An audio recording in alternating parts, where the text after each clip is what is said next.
Eu acho que estrategicamente tem duas áreas em que o Brasil precisa agir de maneira muito contundente, muito séria e muito estruturada no tempo. Ensino fundamental e meio ambiente. Nós temos um patrimônio ambiental de relevância planetária e que nós temos que saber cuidar, valorizar no que nos interessa, inclusive com pesquisa científica, tecnológica, para saber tirar proveito econômico inteligente da nossa extraordinária dotação de variedades, de biodiversidade, de água e de recursos naturais. O futuro do Brasil não vai ser definido em Banco Central, em BNDES, em votos, vai ser definido em sala de aula. A gente fazer algo real acontecer na formação de cada criança brasileira. A polícia sempre serviu a um interesse fundamental, né? Proteger o patrimônio e o interesse dos ricos e daqueles que ocupam o Estado a partir da hegemonia política. Isso se transforma na vida real, na vida prática, numa sociabilidade muito violenta para os pobres e, em especial, para os negros. Então, a maneira como as cidades se desenvolveram, como os bolsões de pobreza foram se organizando, super ocupados pela população negra, então a gente chama de periferia, favela, comunidade, mas a gente poderia chamar de territórios negros.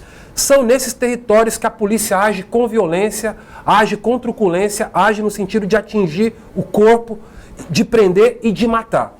Essa é a função primeira da polícia. E eu falo isso com tranquilidade de um lugar histórico, né, de negro que sou e de alguém que milita no movimento negro, porque a relação histórica entre o corpo negro e a farda é uma relação de opressão sistêmica. Eu gostaria de levantar esse debate, que eu acho que as questões que ele levantou são muito pertinentes, em que pese eu não ter uma formação marxista, portanto não ver o Estado como um instrumento de opressão de uma classe sobre a outra, mas respeito os posicionamentos do Douglas e algumas questões por ele levantadas, elas têm que ser abordadas, elas têm que ser aprofundadas. Eu acho que nós temos que encontrar aonde estão as lacunas. Bom, se existe violência policial, por que ela existe?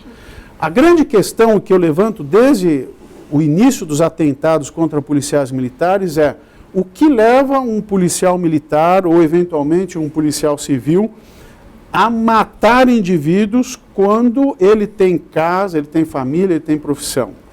E eu fui comandante de áreas da periferia, tive que fazer mudanças de policiais militares que moravam na periferia por conta de atentados, por conta de violência, por conta de ameaças a ele e a sua família.